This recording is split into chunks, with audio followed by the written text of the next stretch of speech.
and welcome to Crash Course Cryptozoology. Today's video is going to serve as a follow-up to the previous one, which was in regards to the examination of the results of the Loch Ness DNA test. It was a very literal video, and all it goes over really is what was found in the loch. If among you there are those who are unaware of the eDNA test, the history behind it, and what was found, I very much recommend go checking out that video and other videos on the subject. Today's video is also going to serve as an introspective look at the cogs in the machine that is cryptozoology, to some extent. This video will discuss not the findings of Loch Ness and not the implications of Loch Ness, but the reactions had by people in the cryptozoology communities and field to the findings of the study. In short, there's a good deal of unprofessionalism. Before I go into depth about that, I would like to say that it would be wrong to police behavior. That isn't the point of this video. The point of this video is to suggest a more productive mode of thinking. As many of you are aware, the eDNA tests at Loch Ness discovered no DNA of Greenland sharks, catfish, plesiosaurs, or sturgeons. Does the Loch Ness monster exist? One team of researchers just released their verdict. Is there a plesiosaur in Loch Ness? No. There is absolutely no evidence of any reptilian sequences in our sample. So many of our candidates for the Loch Ness monster sightings have been greatly ruled out. Now, as many of you may also be aware, the plesiosaur theory was quite a popular one from very early on, probably as far back as Nessie sightings have been legally documented. The thing that made the plesiosaur theory different was that it was so adamantly followed by a good deal of people, when in reality, aside from physical comparison, there wasn't a good deal of evidence to support the idea. It'd be fair to say that, visually speaking, Loch Ness monsters have often been described as very plesiosaur-like. Perhaps, though, it should be understood that it would be quite unreasonable to say, therefore, there are plesiosaurs in the loch. The plesiosaur theory was all but crushed by the new DNA evidence, and there's a good deal of people who don't wish to move on from it, let's say, or from any theory that they may have held beforehand that was not held up by the DNA evidence. I'm going to read posts from varying people in the cryptozoological field, some of which I'm going to keep anonymous. The first post we'll be looking at came from September 5th, the day of the reveal of the results of the DNA test, and it reads, "When trying to analyze the truth that might lie behind an anomalous claim, the best available evidence are the parameters we have to work with. I think what happened today was a step forward." While the sentiment that the parameters we have to work with are, by and large, the things that we should be working within, it's not exactly an unreasonable sentiment. What seems to be significant about this post, though, is the part that states, quote, "I think what happened today was a step forward," unquote.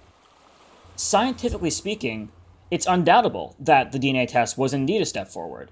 We now have a more accurate zoological understanding of the ecosystem that is Loch Ness, and therefore we're much closer to understanding what exactly the phenomenon of the Loch Ness monsters is, whether we're actually looking at a new species, or we're looking at misidentifications, or possibly even psychological phenomenon. We've narrowed it down a bit, and that certainly is a step forward.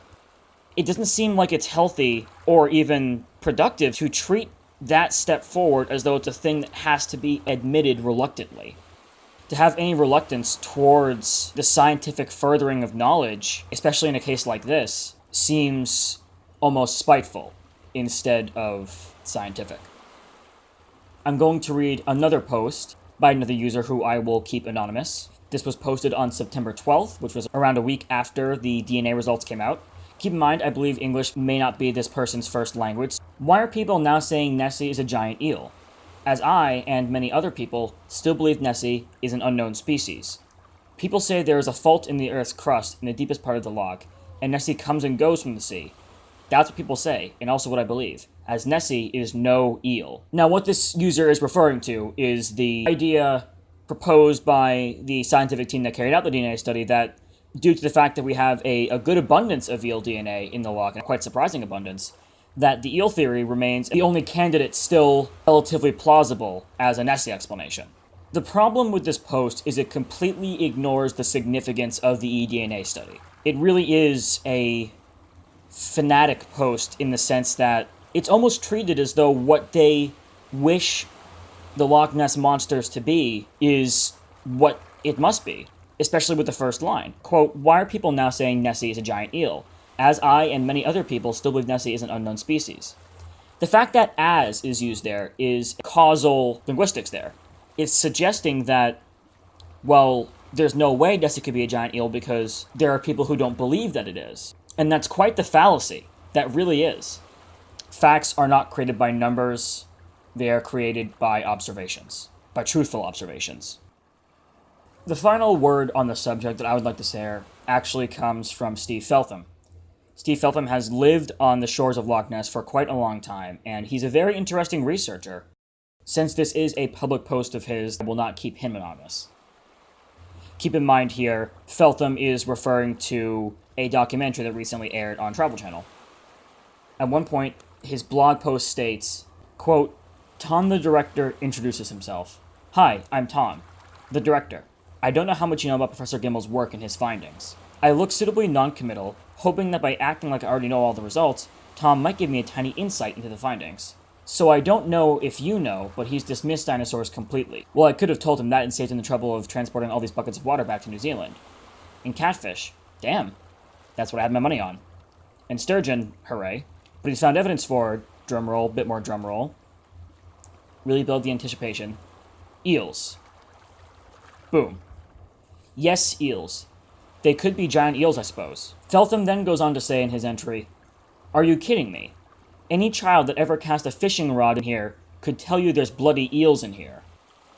Similar to the previous post, which mentioned Nessie can't be an eel because it is believed by this individual that Nessie is an unknown species, even though there should be a great deal of respect for Feltham and his work, this seems to demonstrate a misunderstanding of what a new species is. In the case of Loch Ness, if we are looking at a species of giant European eel, let's say, that could quite well constitute a new species. He falls victim, to some extent, to the same thing that many other people in the field right now are falling victim to. And it's hopes being dashed and preconceived notions being dashed. And that's quite dangerous, because preconceived notions are dangerous. It's unscientific and not a setup for an accurate representation of reality to have preconceived notions. Quite frankly, it's very unprofessional. Hopefully, these individuals will move forward with more of a professional attitude and less of a following for sentiments that didn't have much in the way of evidence in the first place. It doesn't just paint a bad image of the researchers, it paints a very bad image for the field. And if we're to try and change this field to be something that's far more scientific than what it's currently treated as, then certainly, while the DNA test was a step forward, these reactions are not a step forward. That being said, until next time.